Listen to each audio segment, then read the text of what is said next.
Okay, so in this video, I'm going to show you how to solve equations using algebra. So when they ask you to solve something, it's like, think about it. If you're wanting to solve a crime, you're going to get an answer for it. So it's not like simplifying, where you're just simplifying it down. You're going to have an answer in the end. Now, I'm going to give you a very everyday example of just for a bit of revision, right?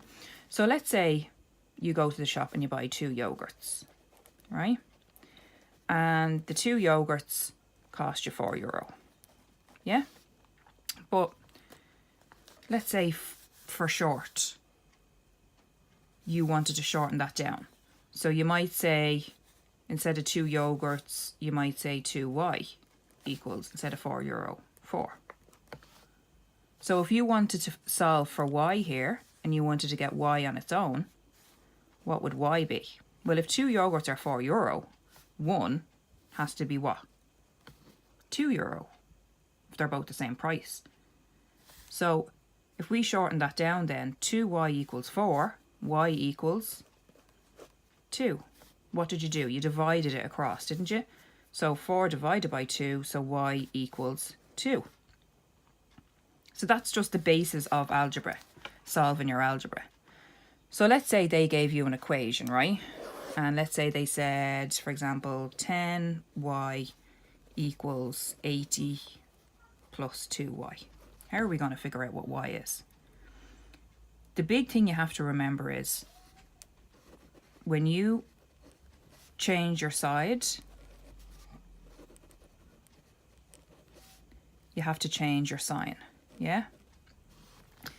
So we want to get all our variables on one side and all our constants, which are our numbers, on the other side.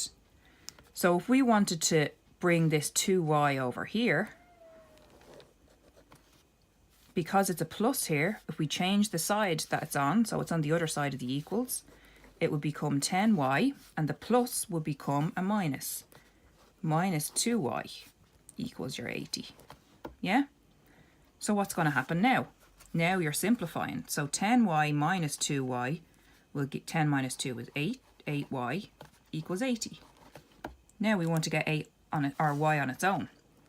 So if 8 yogurts cost you €80, how much would 1 be?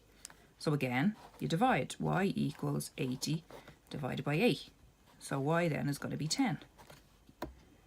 Right? So that's how we solve for y.